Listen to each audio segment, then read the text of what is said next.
Bagi saya Puritan adalah jawaban sebenarnya bagi gereja masa kini. Kan ada dua kutub pada orang Kristen. Satu mati-matian teologi tapi nggak ngerti gimana aplikasi. Lalu ekstrim sebaliknya mengatakan jangan teologi, yang penting aplikasi. Dan itulah sebabnya khotbah Puritan itu tidak pernah mungkin satu kali. Dia akan khotbah satu tema dari berbagai macam sehingga itu seperti diamond yang diputar. Ya, nangkep saya. Ya. Itu Josh Winnock mengatakan di atas tanah pasir banyak. Tapi emas harus diperjuangkan di bawah tanah dengan susah payah. Hal yang berharga harus diperjuangkan. Afeksi, tertawan, dan kemudian baru ada ketaatan. Itulah sebabnya juga ketika kita membacanya, itu bukan kering. Hidup sekali. Hidup sekali. Sangat hidup. Tuntutan kepada hidup kudus, pertobatan setiap hari, mentaati firman, itu hal-hal yang menjadi core ya, dalam Puritan.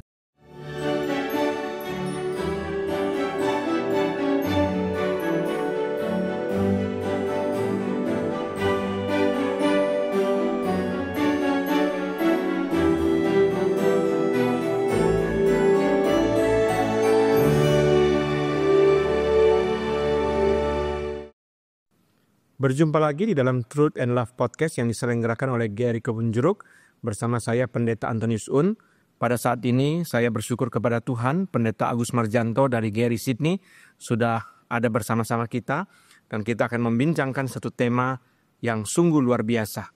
Pak Agus, saya tahu Bapak sangat mendalami Puritan dan juga sangat menghidupi Puritan.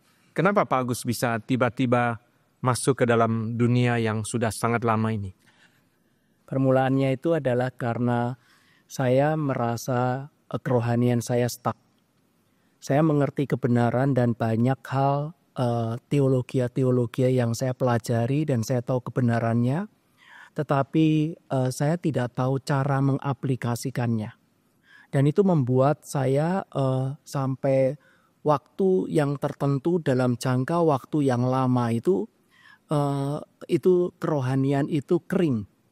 Nah, di dalam kondisi yang seperti itu saya terus kemudian bergumul, terus saya teduh, terus kemudian baca-baca sampai akhirnya saya bertemu dengan tulisan-tulisan Puritan. Dan ketika saya membacanya, saya sangat-sangat kaget karena itu membuat seluruh yang kering itu sekarang menjadi cair.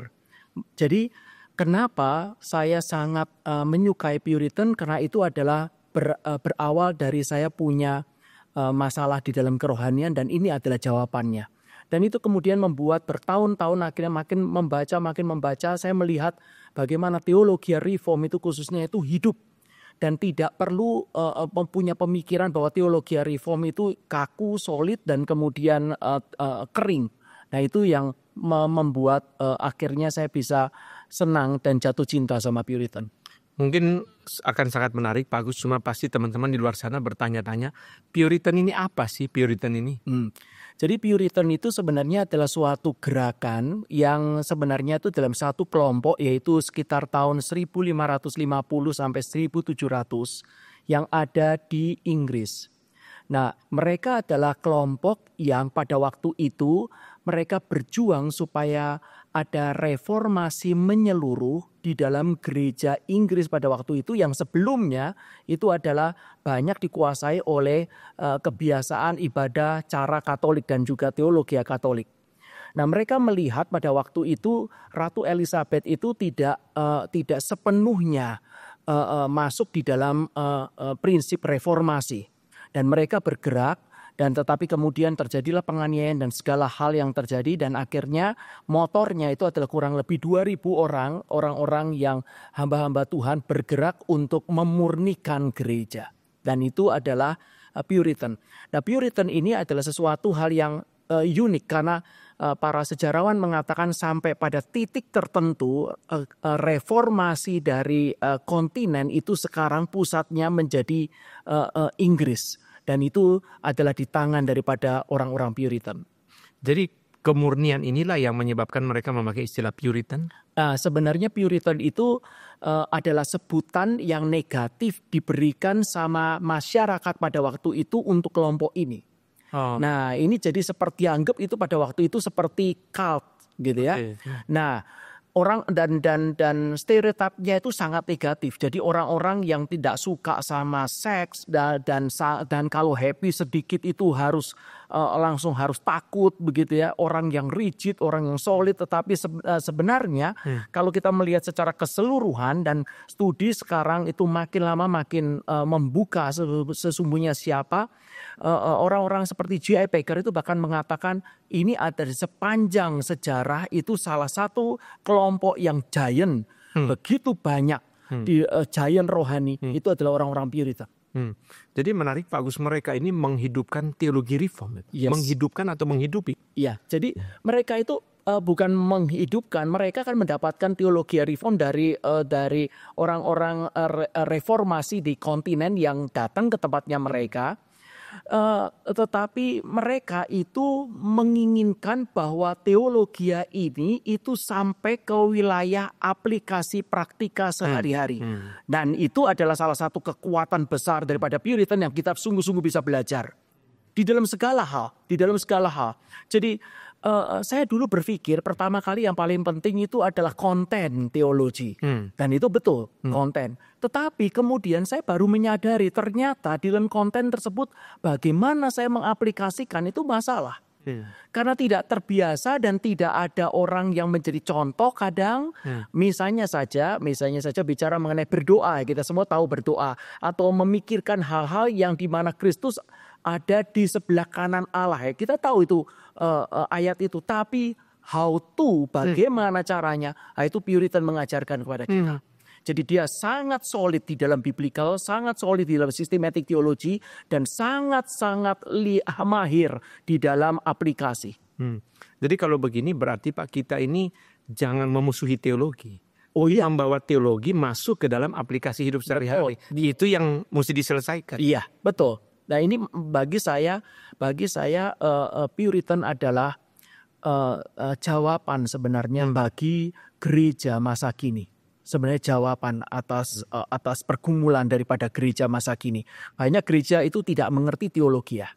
Dan Puritan ada jawabannya. Banyak gereja mengerti teologi, tidak mengerti dari aplikasinya bagaimana. Dan Puritan itu memberikan kepada kita. Ingat bahwa Puritan itu bukan satu orang. Puritan itu sekelompok orang. Sehingga Bapak bisa membaca begitu banyak resources dari berbagai macam orang dengan berbagai macam karakter. Ada yang keras, ada yang lembut bahkan orangnya. Dan bagaimana mereka mengaplikasikan firman Tuhan. Nah ini menjadi sesuatu masukan yang sangat berharga bagi gereja masa kini. Saya sendiri menulis satu makalah di dalam tesis master saya itu adalah spiritualitas Puritan itu sebagai jawaban atas spiritualitas kaum Injili masa postmodern. Nah ini adalah kita tahu semua spiritualitas kaum Injili tiap gereja itu mereka itu seharusnya memiliki spiritual formationnya sendiri-sendiri. Tetapi sebenarnya sangat miskin. Dan ini menjadi sesuatu yang kita bisa belajar di dalam melalui Puritan ini. Saya senang Pak Agus karena selalu kita merasakan ada dua kutub pada orang Kristen.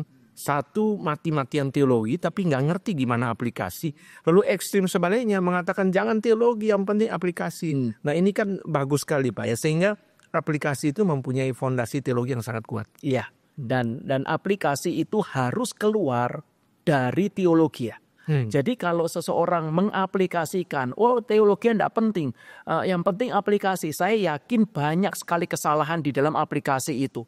Karena itu hanya dalam pikiran dia sebagai orang Kristen mengaplikasikan tetapi tidak berbasis dengan Alkitab. Orang Puritan adalah orang-orang yang mengasihi Alkitab, sungguh-sungguh mengasihi Alkitab. Puji Tuhan. Ya, puji Tuhan. Pak Agus sedikit historis. Kan kita lihat bahwa reformasi itu ada Lutheran, ada Calvin. Kenapa Puritan ini kok pergi ke sayap reform Calvinis? Ada beberapa teolog Puritan yang sedikit menuju kepada Luther, tapi sedikit dan kebanyakan adalah kepada Calvin. Dan kalau ditanya kenapa, saya pikir mungkin adalah karena juga yang diekspor dari tempatnya kontinen pada waktu itu Reform kontinen itu adalah yang masuk itu seperti Martin Bucer, Peter Martyr. Nah itu adalah orang-orang yang memang adalah sayap daripada Calvinis itu sendiri. Nah, di tempat yang lain adalah karena ini adalah dari sayap daripada Calvin atau kita bilangnya anak daripada Calvin, maka kerohanian Puritan sama kerohanian Pietism itu menjadi sesuatu yang berbeda. Gitu. Pietism lebih menuju kepada pribadi, ya kerohanian tadi saya bilang pribadi begitu. Tapi Puritan itu sangat mementingkan daripada gereja. High view of the church itu adalah orang-orang Puritan. Saya mau mundur sedikit Pak Agus tadi. Mereka sangat mencintai Alkitab ya Pak. Maksudnya apa itu Pak? Ya mereka mencintai Alkitab. Saya baru mengerti ya bagaimana mereka itu menghidupi Mazmur pasal 1 misalnya. Orang benar itu merenungkan firman Tuhan siang dan malam, gitu ya. Sehingga Puritan itu mengembangkan suatu meditasi reform. Nah, ini pun sesuatu yang mungkin baru. Kalau kita bicara mengenai meditasi Buddhis, kalau kita bicara mengenai meditasi mungkin daripada aliran lain. Tetapi meditasi itu yang biblical seperti apa? Dan itu adalah mereka punya kebiasaan memeditasi firman. Spurgeon itu mengatakan mereka itu adalah orang yang aliran darahnya itu Bible. Luar biasa ya. Luar biasa ya. Iya, mereka sungguh-sungguh kenal firman, sungguh-sungguh sehingga dan sangat masuk ke dalam. Bisa bayangkan saja mereka itu berkhotbah. Khotbah mereka itu hasil daripada meditasi. Satu ayat Alkitab saja itu bisa dikhotbahkan puluhan. 20 kali, 30 kali dalam satu ayat Alkitab saja. Nah ini membuat mereka itu, kita itu tahu dari hasilnya itu adalah mereka adalah orang-orang yang tahu Alkitab. Ketika saya mempelajari mereka dan bagaimana mereka itu maksudnya bagaimana mereka memandang Alkitab dan coba untuk mengeluarkan daripada air hidup itu, saya baru sadar kalimat daripada Tuhan Yesus bahwa bagi orang percaya itu akan keluar aliran-aliran air hidup. Itu yang tidak habis-habisan, terus menerus ada. Apakah berarti mereka ini menghidupkan sola scriptura sebenarnya Pak di dalam hidup mereka sehari-hari? Oh iya pasti. Itu adalah segala-galanya dan mereka juga adalah orang-orang yang bergerak untuk sola scriptura bukan untuk diri mereka sendiri, tetapi mereka sebenarnya intinya sebenarnya mau mereformasi gereja Inggris pada waktu itu secara tuntas. Meskipun kita tahu bahwa Puritan itu, J. Packer mengatakan bahwa sebenarnya di dalam segala hal mereka itu kalah, tetapi mereka itu pahlawan. Gitu ya. Kalau itu maksudnya akhirnya mereka pergi ke Amerika? Tercerai-berai dan maksudnya dianiaya pergi dan kemudian mereka itu tidak mendapatkan posisi di tempatnya gereja Anglican pada waktu itu dan ya. Akhirnya mereka tidak mendapatkan posisi-posisi itu, tetapi secara spiritualitas dan pengubahan daripada etika masyarakat itu mereka berhasil. Pak Agus, saya kan menyukai Thomas Watson, Bapak tahu pasti ya. Saya kalau baca tulisan dia itu kan sangat hidup sekali ya. Ayat biasa bisa dikelola begitu rupa sampai luar biasa. Apa yang membedakan mereka punya membaca Alkitab dengan kita? Ada beberapa hal. Pertama adalah mereka adalah orang yang mengenal Alkitab dan mengenal hidup. Nah ini dulu, ini yang pertama ini. Ya, jadi adalah beda kok antara orang tahu Alkitab, tahu teologi reform, tahu sistematik teologinya, kebenarannya dan dikhotbahkan, tetapi orang itu tidak tahu kehidupan itu sesungguhnya seperti apa. Jadi mereka itu tahu hidup dan mereka kan berada di dalam salah satu zaman paling bermasalah dengan banyak sekali penderitaan aniaya. Jadi mereka itu tahu. Kita tahu semua pada waktu itu bahwa orang-orang bahkan tidak memberikan nama anaknya itu sampai umur 2 tahun. Karena banyak sekali yang mati muda, mati gitu ya. Jadi mereka mengerti, apalagi mengerti berkenaan sama penderitaan. Jadi itu membuat ada sentuhan yang, urapan yang khusus yang kita itu bisa tahu. Kita pasti tahu antara orang yang pernah menderita sama tidak ya, bicara itu lain. Hal yang kedua adalah mereka mengerti prinsip bagaimana itu seseorang itu berubah. Nah, Jadi prinsipnya bagi mereka itu adalah begini, psychological view daripada Puritan adalah ketika seseorang itu punya pikiran, kemudian punya afeksi dan punya action atau will. Mereka itu beda dengan kebanyakan orang skolastik yang berpikir bahwa dari pikiran kalau tahu kebenaran maka will akan berubah. Tidak. Mereka lihat satu kunci untuk merubah will itu afeksinya mesti dapat. Nah, karena afeksinya dapat, itu tentu afeksi dari pikiran. Dan itulah sebabnya khotbah Puritan itu tidak pernah mungkin satu kali. Dia akan khotbah satu tema dari berbagai macam sehingga itu seperti diamond yang diputar. Ya, nangkep saya. Oke. Dan kemudian itu akan membuat will itu perasaan itu afeksi, sebenarnya bukan perasaan. Afeksi, tertawan, dan kemudian baru ada ketaatan. Itulah sebabnya juga ketika kita membacanya itu bukan kering. Hidup sekali. Hidup sekali. Sangat hidup. Nah itu adalah Puritan.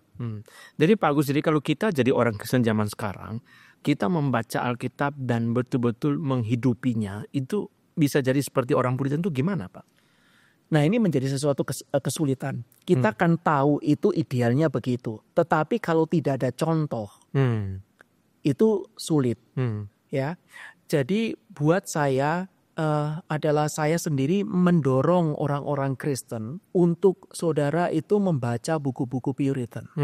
Mulailah dengan buku yang mudah terlebih dahulu dan pakai untuk sehari-hari, maka baru kita akan mengerti bagaimana cara mereka berpikir dan bagaimana mereka cara menerapkannya. Dengan begitu tuh langsung kita bisa follow, bisa mengikuti mereka. Nah itu menurut saya adalah cara yang paling baik untuk kita sendiri bisa belajar memperdalam kerohanian kita. Saya membaca Voices from the Past, lalu buku-buku John Owen dalam bahasa Indonesia ya. Lalu Thomas Watson yang paling saya senang karena Roma 8:28 itu satu buku dikhotbahkan ya. Khususnya bagian tentang mengasihi Tuhan itu sangat luar biasa. Jadi sebenarnya di dalam bahasa Indonesia kita sudah bisa temukan ya buku-buku Puritan itu. Tapi sedikit sekali. Kebanyakan bahasa Inggris ya. Iya, kayak kami sebenarnya sedang terus berusaha untuk proyek-proyek untuk menerbitkan, mentranslate dari bahasa Inggris menuju ke bahasa Indonesia buku-buku Puritan itu. Yang tipis-tipis terlebih dahulu, Puritan paperback atau apa itu. Ya, pertama dari Voices from the Past pertama dan yang kedua itu dulu. Ya. Kalau bahasa Inggris tuh bebas mestinya di internet ya Pak ya? Kalau bebas, tapi saya yakin banyak dari kita akan kesulitan karena yang bebas itu bahasa Inggrisnya itu bahasa Inggris kuno. Ya, jadi kita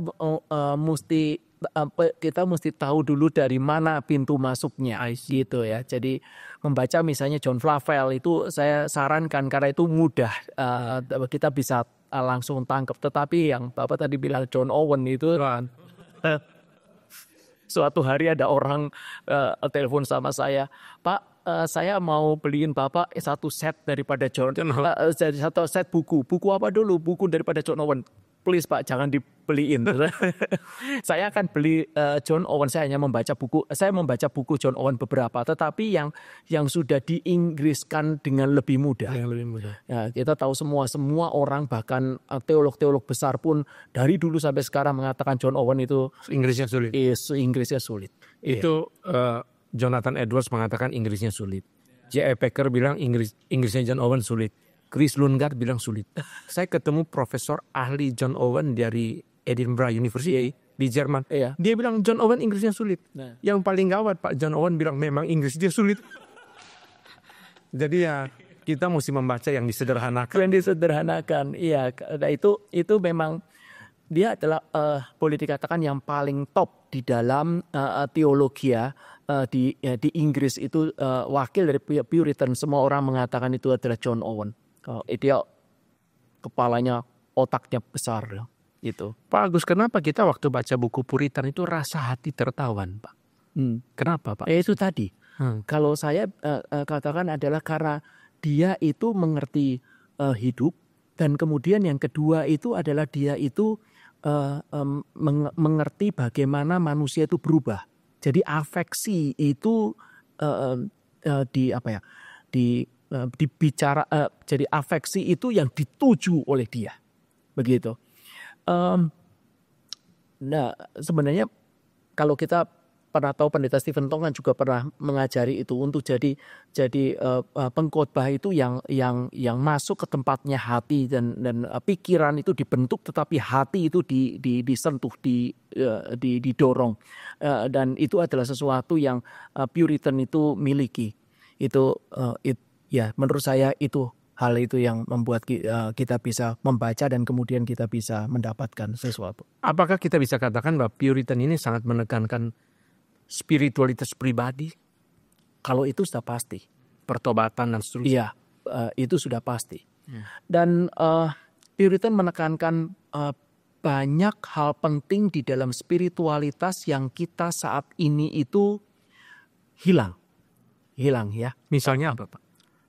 Jadi salah satu hal yang kita bisa dapat sangat berharga dari Puritan adalah mereka itu bisa mengerti bagaimana seharusnya duty atau tanggung jawab kita di dalam area sanctification.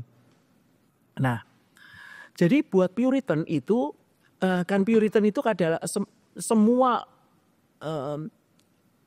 audiensnya itu kan orang Kristen. Semua pada waktu itu kan orang Kristen. Dan dia khotbah di jemaat. Oh ya, satu lagi. Buku-buku Puritan, kenapa tadi Pak Anton katakan kenapa kok bisa baca buku itu kok bisa tertawan. Adalah karena ini khotbah yang dibukukan.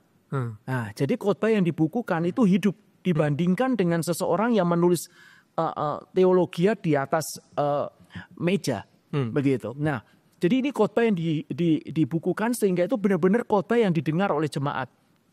Dan karena seluruh jemaatnya itu adalah orang-orang Kristen, maka bagi orang Puritan itu yang paling penting itu adalah mengerti kesejatian, apakah mereka anak Tuhan yang sejati atau tidak, itu menjadi sesuatu yang pertaruhan dalam hidup mereka. Jadi aspek sanctification yang dikejar. Apakah ada buah? Kalau engkau mengatakan engkau sudah mendapatkan justification, apakah engkau ada buah di dalam hidupmu? Dan sehingga aspek sanctification dan itu nanti akan menuju kepada godly, kesalehan hidup, itu adalah litmus test bagi jemaat pada waktu itu. Nah, ini sangat-sangat berguna ketika kita itu melayani daripada jemaat dan juga untuk kerohanian kita sendiri. Kita self-examination, kita tahu artinya hal-hal apa, saya ini orang Kristen sejati atau tidak. Dan mereka tidak akan melepaskan kita dengan enteng, oh sudah pasti, kenapa? Terima Tuhan Yesus. Kenapa kok bisa yakin saya sudah angkat tangan? Enggak. Ya, jadi aspek sanctification-nya itu ada di mana dan itu ada buah-buahnya. Jadi artinya Pak, tuntutan kepada hidup kudus, pertobatan setiap hari, mentaati firman itu hal-hal yang menjadi core ya dalam Puritan. Sangat. Itu menjadi core dan bahkan sangat-sangat mereka tidak akan melepaskan kita. Pokoknya baca buku Puritan kalau terus baca gitu, mereka tidak akan melepaskan kita dan itu akan membuat kita itu jiwa itu tidak enteng menghadapi hidup ini. Satu hal yang unik. Tulisan Puritan itu kalau kita tidak ready membaca, kalau kita itu tidak sungguh-sungguh membaca, Bapak lihat biasa gitu, saya baca gitu, biasa aja. Ini nggak ada apa-apanya, nggak ada sesuatu yang hebat. Tetapi kalau kita ready dan kita itu benar-benar mau membawa hidup kita di hadapan Tuhan, kita baca satu lembar, itu seperti pedang itu masuk ke dalam hati kita. Itu aneh sekali. Jadi kita tidak bisa membaca buku Puritan juga dengan seperti membaca komik atau membaca apa. Asal lalu gitu nggak bisa. Iya. Saya suka merasa Pak Agus bahwa ilustrasinya itu sangat dahsyat Pak ya. Misalnya Thomas Watson mengatakan anugerah Tuhan seperti lautan yang tidak ada batas, tidak ada dasar. Iya. Itu Josh Winnock mengatakan di atas tanah pasir banyak. Tapi emas harus diperjuangkan di bawah tanah dengan susah payah. Hal yang berharga harus diperjuangkan. Iya. Kenapa Pak begitu banyak ilustrasi yang luar biasa? Ya, ini kalimat-kalimat Puritan itu nanti ada kalimat-kalimat yang muncul yang mereka itu selalu akan membuat kita bilang wahyu umum atau nature itu dimasukkan di dalam sebagai contoh mereka punya itu. Yaitu kehebatan mereka. Saya tidak tahu ya apakah mereka punya latar belakang itu memang orang-orang yang ini mereka kan nobleman ya. Jadi apakah memang kita tahu semua orang-orang seperti Shakespeare itu kan juga keluar dari bukan Puritan, keluar dari Inggris gitu. Memang orang-orang mungkin yang terlatih dengan cara berpikir seperti itu. Mungkin. Jadi memang indah, memang kalimat-kalimatnya itu indah. Ada 1-2 kalimat kan ya anak Alkitab apa gitu, 1-2 kalimat gitu sudah membalik semuanya.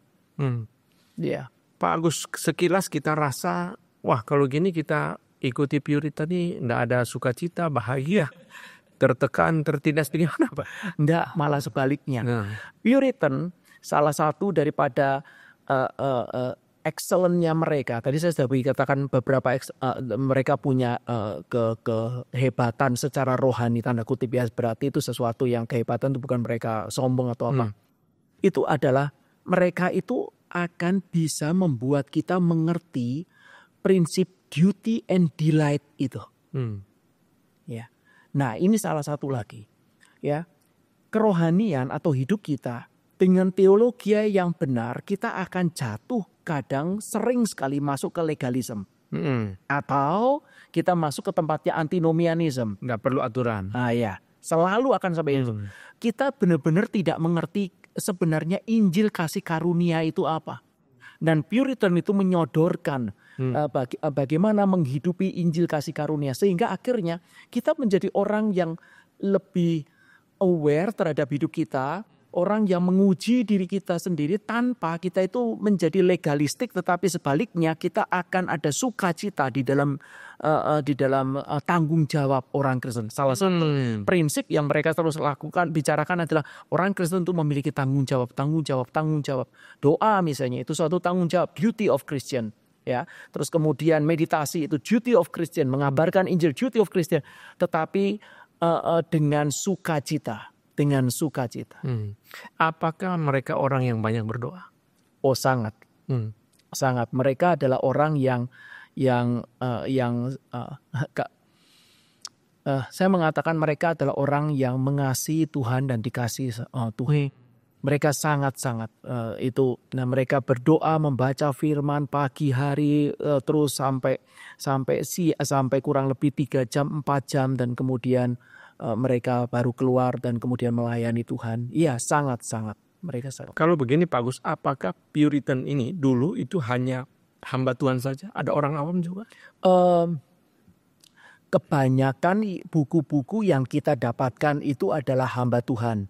Kebanyakan daripada buku-buku itu atau student dari sekolah seminari begitu ya. Itu yang kita dapatkan, tetapi pengaruh mereka itu memang menuju kepada jemaat. Cuma kalau buku yang kita dapatkan itu adalah kebanyakan hamba Tuhan, begitu. Saya waktu baca Voices from the Past itu saya kaget 2 nama Pak. Pertama Isaac Watts yang kita tahu penulis lagu, ada di situ juga tulisannya. Kedua Jonathan Edwards ya. Edwards ini kan Amerika. Nah, itu kenapa bisa masuk dalam Puritan? Nah, sebenarnya kalau kita studi Puritan sendiri, kata ini adalah lebih kepada yang tadi saya katakan 1550 sampai 1700 di Inggris, ya. Tapi kemudian orang-orang ini menyebar sampai ke tempatnya Amerika, dan anak cucu mereka itu akhirnya adalah orang-orang yang menjadi pewaris daripada cara berpikir dan cara hidup Puritan. Dan Jonathan Edwards adalah salah satunya. Nah, ini sebenarnya Puritan sangat-sangat kekuatan rohaninya itu membuat suatu kebangunan rohani dan mempengaruhi begitu banyak. Jonathan Edwards misalnya. Jonathan Edwards itu mengutip kata John Flavel lebih banyak daripada dia mengutip Calvin. Oh, I see. Iya, itu dan kalau kita lihat misalnya Jonathan Edward kan lebih menuju kepada religious affection misalnya. Nah, lihat ini afeksi dari mana ini pengertian afeksi dari orang Puritan. Makanya tadi saya udah pikir ke situ juga. Iya. Nah, Pak Agus, kalau gitu berarti kita lihat ada koneksi kalau ketemu di Jonathan Edwards, ada koneksi antara Puritan dengan kebangunan ya Pak ya. Gimana menjelaskan? Sangat. George Whitefield itu dipengaruhi oleh Puritan. Henry Scougal, dan dia membaca Matthew Henry 4 kali dari pertama sampai terakhir sambil berlutut. Itu jadi khotbahnya George Whitefield itu adalah tulisan komentarnya Matthew Henry. Nah sekarang Matthew Henry sendiri itu kok bisa dia tulis itu sebagian besar pikiran dari papanya Philip Henry. Nah Philip Henry itu ngajar anaknya Matthew Henry di ibadah keluarga. Bapak bisa bayangkan dari ibadah keluarga Tuhan pakai prinsipnya menuju kebangunan rohani oleh George Whitefield. Ini luar biasa. Luar biasa. Kalau kita membaca John Wesley, Charles Wesley itu adalah dipengaruhi oleh orang-orang Puritan. Kita membaca daripada misionari Hudson Taylor dan semua misionari itu keluar dari Inggris itu adalah dipengaruhi oleh orang-orang Puritan. Jadi Puritan dengan kebangunan rohani dan misi itu sangat-sangat terkait erat. Ya kita perlu ingat bahwa Matthew Henry ini juga Puritan ya. Oh iya. Jadi kalau kita mau membaca Puritan paling nggak Matthew Henry Commentary ya. Jadi saya sarankan buat gereja sekolah minggu minimal saudara baca daripada Matthew Henry Commentary itu sudah ada bahasa Indonesia. Gitu. Pak Agus menyebut bahwa mereka punya high view terhadap gereja. Kenapa bisa begitu? Apa konteks mereka waktu itu? Konteks mereka adalah sekali lagi mereka ada di dalam gereja yang jadi Henry ke-8 itu kan pisah dengan Katolik. Ya, sebelumnya seluruh England adalah Katolik. Dan kemudian pisah, lalu kemudian intinya adalah daripada orang-orang sesudahnya itu rajanya itu berusaha untuk mengadopsi daripada reformasi. Sampai Edward, sampai kemudian Mary Tudor, Bloody Mary. Bloody Mary lalu kemudian itu malah kembali lagi ke tempatnya Katolik, ya, dan kemudian menghabisi begitu banyak orang Puritan awal, English Reformator awal. Nah, itu mereka tidak disebut sebagai Puritan sebenarnya. Lalu kemudian setelah itu baru masuk ke tempatnya Elizabeth. Begitu sampai di Elizabeth itu akhirnya bercabang. Ya, dia tetap mau Katolik, tapi juga dia tetap mau reformasi. Jadi orang Puritan itu konteksnya itu. Jadi mereka mau sungguh-sungguh pengajarannya bukan saja reform, tapi adalah bagaimana beribadahnya itu caranya adalah reform. Nah itulah sebabnya mereka sangat mengasihi daripada gereja, karena konteks peperangan itu adalah gereja, tetapi juga bagi mereka punya satu prinsip, the means of grace yang Tuhan pakai untuk menyalurkan daripada anugerahnya ke bumi itu, ordinary means of grace itu adalah gereja. Mereka berkali-kali mengatakan tidak mungkin seseorang itu mengasihi Kristus tetapi dia tidak mengasihi mempelainya. Jadi mereka itu mati-matian untuk gereja itu murni. Dan gereja itu maju dan gereja itu makin mengasihi Kristus. Jadi mempunyai high view terhadap gereja ini kalau dalam aplikasi dalam hidup kita sekarang itu maksudnya gimana? Jadi yang pertama misalnya saja adalah kalau kita memiliki high view of the church, kita menghargai gereja. Bahwa ini adalah alat yang Tuhan pakai untuk membentuk kita. Dan menyalurkan berkat dalam hidup kita. Gereja bukan berkat itu sendiri. Gereja adalah saluran berkat. Kalau kita ada seseorang misalnya dia haus, terus kemudian dia pengen minum, air itu yang akan menjadi penghilang dahaganya. Tapi air yang ada di atas bukit itu dialirkan dengan pipa. Pipa itu adalah sarananya. Kalau kita hancurkan pipa, maka air itu tidak sampai ke tempatnya kita. Jadi gereja itu bukan anugerah, tetapi anugerah itu adalah berkat Tuhan, tetapi gereja itu sarana. Nah, ini maka kita mengerti ini, kita tahu pentingnya gereja. Nah, pentingnya gereja ya jangan dirusak, paling sederhana. Hal pertama adalah jangan dirusak. Banyak orang itu tidak datang ke gereja baik-baik, tidak melayani di gereja, menganggap gereja itu tidak penting, menjadi salah satu institusi daripada yang lain, tidak tahu signifikansinya, dan kemudian itu juga orang tersebut itu tidak mau membayar harganya untuk gereja tersebut. Banyak even bahkan hamba Tuhan sekalipun. Ya, kita tidak mau menyangkal diri, gitu, dan kemudian kita ribut di gereja lah apa berdasarkan pikiran kita ini mempertahankan kebenaran padahal sebenarnya kebenaran diri begitu ya. Nah itu akhirnya membuat gereja itu menjadi satu tempat yang menghalangi pekerjaan daripada Roh Tuhan untuk bekerja dengan bebas.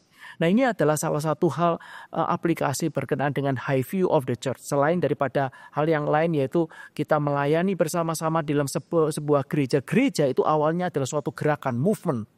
Kalau kita bicara sekarang adalah reform movement gitu ya. Ada liberal movement, ada charismatic movement. Sebenarnya itu kan karena gereja itu sebenarnya aslinya itu adalah gerakan. Dan kemudian gerakan itu kemudian mulai dilihat menyimpang dan kemudian muncul movement untuk berusaha untuk membereskan ke tempat yang aslinya. Nah, bergerak, jemaat yang bergerak di dalam dan melalui gereja keluar itu adalah salah satu bentuk kita menghargai daripada apa yang Tuhan berikan di tengah-tengah kita. Pak, setahu saya Puritan ini kan konteksnya penganiayaan, Pak ya. Mereka dianiaya oleh siapa dan karena apa, Pak? Mereka dianiaya oleh terutama adalah pada waktu itu adalah Katolik pada waktu itu dan itu ada pada nation, pada governmentnya. Karena pada waktu itu Inggris adalah gabungan antara politik dan agama itu menjadi satu. Nah, jadi mereka dianiaya oleh orang-orang seperti itu yang menguasai daripada pemerintahan dan agama. Nah, itu yang terjadi sehingga akhirnya mereka harus ada yang di tiang gantungan dan ya itu. Dan itu nanti urusannya sama dianggap persekongkolan, pengkhianatan seperti di Tribunhofer. Jadi Pak, waktu mereka dianiaya itu mereka tetap ada gereja di situ, tetap ada kebaktian atau gimana, Pak? Penganiayaan muncul beberapa kali, beberapa gelombang. Oke, salah satunya adalah adanya peraturan kalau ini tidak mau jadi satu secara ibadah, ya pakai jubah ini dan kemudian tidak mau pakai Book of Common Prayer gitu ya, maka punya gereja Inggris tuh ya. Di gereja Inggris ini kan seluruhnya gereja Inggris gitu. Ini boleh dibilang tanda kutip seperti satu sinode besar gitu. Mereka harus keluar dari sana. Nah, mereka harus keluar dari sana, tapi mereka tetap mau berkhotbah kepada jemaatnya. Maka nanti malam-malam mereka kumpul di hutan, terus kemudian khotbah, terus kemudian ya seperti itu. Dan mereka dikejar-kejar oleh orang-orang pemerintahan pada waktu itu. Itu yang terjadi. Apakah ini juga nanti yang akan lari ke Amerika ya, Pak? Iya. Jadi sebagian daripada mereka ada yang pergi ke Amerika, tetapi tidak semua yang dari England pergi ke Amerika itu bisa kita sebut sebagai orang Puritan. Oke. Nah, kita mesti hati-hati melihat daripada sejarah. Jadi ada memang benar-benar orang yang pergi ke Amerika adalah karena mereka mau berdagang. Gitu, artinya mereka keluar tapi mereka mau berdagang dan itu ada studinya sendiri di koloni mana, di tempat mana mereka datang itu orang Puritan, yang satunya lagi ada beberapa yang lain, kelompok lain yang bukan begitu. Pak Agus, sekarang ini masih ada nggak orang yang betul-betul kita anggap sebagai orang Puritan yang masih hidup sekarang? Oke. Charles Spurgeon. Itu disebut sebagai orang-orang pada waktu itu mengatakan dia adalah last Puritan. Dan kemudian Charles Spurgeon mengatakan saya tidak mau menjadi last Puritan. Puritan harus ada sepanjang gereja ada. Jadi spirit mereka untuk mengejar kehidupan yang saleh itu harus setiap orang itu mendapatkan semangat itu, spirit itu. Nah itu diharapkan terus ada. Martin Lloyd-Jones. Martin Lloyd-Jones, kalau bicara mengenai hamba Tuhan masa kini, Martin Lloyd-Jones, J.I. Packer, Timothy Keller, Richard Lovelace yang menjadi gurunya Timothy Keller, John Piper, Sinclair Ferguson, semua orang-orang yang kita tahu itu adalah orang-orang yang mereka sangat dipengaruhi oleh kerohanian Puritan. Pak Agus, tadi Pak Agus ada bicara mengenai hubungan Puritan dengan misi, itu bisa dijelaskan seperti apa Pak hubungannya? Ya, dari mereka punya kerohanian, itu kemudian mereka memiliki satu kerinduan yang besar agar the glory of Christ itu ada di seluruh muka bumi. Dan maka bagaimana mereka itu memikirkan mengenai world mission itu ada pada dirinya orang-orang Puritan. Sebenarnya kalau kita itu mempelajari Alkitab dengan baik, kita itu tahu beberapa prinsip yang akhirnya mendorong daripada misi dunia. Misalnya saja pertama adalah human value. Ya, kita mengerti itu human value itu, kalau kita mengerti value-nya seperti apa, itu saja itu sudah pasti kita akan memikirkan, loh ini orang binasa ya, orang hidup dalam kegelapan ya, itu sudah pasti ada. Selain daripada kita melihat bagaimana Roh Kudus itu bekerja di sepanjang sejarah gereja untuk memperluas daripada kerajaan Allah. Jadi orang-orang Puritan itu adalah orang-orang yang mau mengokohkan kerajaan Allah dengan ketaatan mereka internal, dan juga kerajaan Allah yang sifatnya itu adalah eksternal, dan itu adalah misi dunia. Nah itu spirit itu masuk ke dalam banyak orang, sehingga kita tahu di dalam abad-abad selanjutnya 17-18 itu misionari-misionari yang sangat kita kenal sampai saat ini itu adalah munculnya dari Inggris. William Carey, Hudson Taylor, dan itu semuanya. Ya, Pak Agus, setahu saya Pak Agus orang yang di Indonesia paling mendalami Puritan. Enggak lah, banyak orang. Nah, enggak bosan-bosan Pak? Iya, enggak bosan-bosan. Karena apa enggak bosan-bosan Pak? Ya itu karena saya baca, dapat lagi, baca, dapat lagi, baca, dapat lagi. Itu saya dapat terus. Dan aspeknya itu begitu banyak. Gitu. Setahu saya Pak Agus paling senang John Flavel. Kenapa Pak Agus? Saya kan senang John Flavel itu adalah tidak ada penjelasan ilmiah bagaimana, tapi kita tahu kan ada, kalau kita baca satu tulisan, kadang ada yang langsung bicara sama kita, langsung match, langsung cara pikirnya itu kita bisa, loh kok pas begitu ya. Nah itu saya ngelihat itu di John Flavel itu, ya saya suka di situ. Saya baca berkali-kali, rasanya lebih cocok John Owen sama Thomas Watson. Mungkin jiwanya beda, baik, beda. Tapi sebenarnya orang Puritan ini kan banyak sekali, ya, sangat banyak. Banyak sekali, sehingga kita bisa belajar dari berbagai macam tokoh. Nah, ada orang tanya sama saya, kenapa Anda lebih suka Puritan daripada Calvin misalnya? Tentu Puritan semua menghargai Calvin, tentu itu, dan mereka adalah anaknya Calvin. Oke. Di dalam case saya adalah ketika kita membaca Calvin, kita membaca satu orang, gitu. Puritan kita membaca bisa ratusan orang, puluhan orang lah kalau kita mau, dan itu menjadi kekayaan aplikasi. Itu yang saya dapatkan. Hal yang kedua adalah karena kita itu ada dalam gerakan reform Injil, ya, ini movement. Nah, saya melihat orang-orang Puritan itu adalah orang yang bergerak dengan kegerakan yang sama, dengan varian karakter dan bahkan varian daripada gerejanya, denominasinya. Mereka tidak cuma ada di Presbyterian, mereka ada di Congregation, mereka ada di dalam Independent. Bahkan misalnya ada yang mereka itu akhirnya bertahan di tempatnya Anglican. Mereka tidak keluar dari Anglican, tetapi mereka disebut sebagai orang Puritan. Nah, ini menjadi kekayaan. Saya bisa melihat, wah, orang-orangnya ini ternyata berbeda di dalam church government, tapi mereka mengejar Allah itu sama. Kadang di dalam beberapa di dalam beberapa detail teologi bahkan mereka berbeda. Ya, jadi contoh biasanya John Bunyan itu hanya pegang 4-point Calvinism, bukan 5. Oke. Nah, misalnya seperti itu. Jadi ini menjadi sesuatu kekayaan dan kita bisa melihat orang-orang dipakai Tuhan dengan pengertian berbeda tapi tidak sesat dan bukan Arminian yang jelas gitu ya. Pasti reform. Reform dan ya mereka bukan legalisme dan bukan antinomian. Saya pernah dengar orang, Pak ya. Kelihatannya dia mau belajar Puritan tapi sukanya Richard Baxter karena bersuka di dalam Tuhan.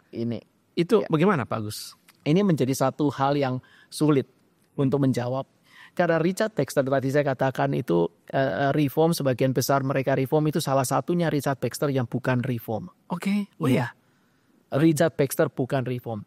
Richard Baxter itu bukan antinomian. Richard Baxter disebut sebagai neonomianism. Ya. Tapi orang ini orang saleh. Oke. Dan orang ini adalah yang membuat revival yang salah satu revival yang besar dan pasti tahu berkenaan bahwa dia pergi ke satu tempat kota itu dan kemudian dia banyak sekali kesaksiannya. Dia itu kemudian katekisasi, dari katekisasinya dia itu besuknya itu isinya katekisasi. Ya, kalau kita besuk kan tanya, Pak sakit apa, sakit punggung, mau didoain begitu ya. Buat mereka tidak. Dia itu datang terus kemudian itu dia mengajar daripada seluruh dari suami, istri dan anak-anak dan ditekunin sampai kalau saya tidak salah 4 tahun. Seluruh kota itu dikatakan seperti ini. Pada waktu Richard Baxter datang, ya, maka hampir tidak ada orang yang ikut yang paginya itu berdoa. Setelah 4 tahun itu, you tidak akan dapatkan lebih daripada 3 orang jalan pagi sebelum dia itu saat itu. Luar biasa ya. Luar biasa. Dan dia juga menuliskan berkenaan dengan buku yang dia pikir dia sudah mau mati, terus kemudian dia tulis sendiri dan ternyata dia hidup dan bukunya itu menjadi penghiburan bagi orang-orang. Satu lagi, orang Puritan dia tahu cara menghadapi dosa. Nah, kembali lagi, Richard Baxter memang menjadi sesuatu anomali, begitu ya. Dan bagaimana memandang daripada Richard Baxter dengan tepat itu adalah menjadi salah satu tesis daripada J.I. Packer. Oke. Ya, J.I. Packer itu doktoral tesisnya kalau saya tidak salah itu adalah tentang Richard Baxter. Tetapi kalau pribadi saya, ya, saya tidak mempelajari secara dalam mengenai Richard Baxter, tetapi saya mengerti ketika saya melihat adalah dia sangat menekankan hukum untuk dijalankan karena bagi dia menjalankan hukum Allah itu adalah tanda buah yang sejati dari keselamatan. Jadi itu sangat kuat sekali. Neonomianisme. Iya. Nah itu Richard Baxter. Pak Agus pernah merasa ada hal yang sulit diterima atau sulit dilakukan dari Puritan? Ya, tidak semua daripada Puritan punya kebiasaan itu kita bisa aplikasikan. Misalnya saja contoh. Pertama misalnya mereka kalau berkhotbah itu bisa panjangnya luar biasa. Baik itu secara series maupun itu secara sekali khotbah. Ya kita tahu semua kalau itu dilakukan ya kita bicara Puritan, jemaat kita keluar dari gereja. Nah, itu jadi itu pertama. Kedua itu secara series gitu ya. Suatu hari saya berkhotbah Yohanes pasal 15 ayat 1 sampai 8. Dan union with Christ itu kemudian masuk ke tempatnya mematikan dosa. Ya, union with Christ kemudian turunannya kan justification and sanctification. Dalam sanctification ada 2, vivification and mortification of sin. Dan ketika masuk ke dalam mematikan dosa, itu khotbah saya itu sudah menuju kepada hampir 1 tahun. Berarti 52, ini mungkin 40 lah, kena sama Paskah dan Natal dan semuanya. Dan kemudian seperti biasa kan sebelum kita khotbah itu kita dikasih Mike sama tim Aufi. Ditanya sama tim Aufi, Pak Agus hari ini khotbahnya mematikan dosa lagi ya? Iya Pak. Oh, kenapa Pak? Kelihatannya saya mati dulu sebelum khotbah ini selesai. Itu panjang sekali ya? Iya, panjang. Ya artinya kita perlu untuk melihat hal-hal yang lebih dikondens ya, di summary dari misalnya beberapa khotbah mereka di summary. Kalau kita lepaskan begitu saja itu akan menjadi sesuatu hal yang beban yang mungkin negatif dan tidak kuat. Karena pada waktu itu kita tahu semua ya, kita punya kemampuan untuk menerima tuh makin zaman sekarang itu makin kecil. Iya. Nah, kalau kita bicara mengenai TikTok aja berapa detik atau berapa menit gitu. Hal yang lain misalnya berdoa. Doa itu menjadi sesuatu hal yang lama bagi mereka. Ya mereka adalah orang yang sangat menyukai dan masuk dalam hadirat Tuhan dan itu menjadi sesuatu hal yang saya yakin sekali beban karena kerohanian itu perlu dipupuk dan masa kini itu berdoa yang dengan ya John Bunyan mengatakan berdoalah sampai engkau berdoa. Apa maksudnya Pak?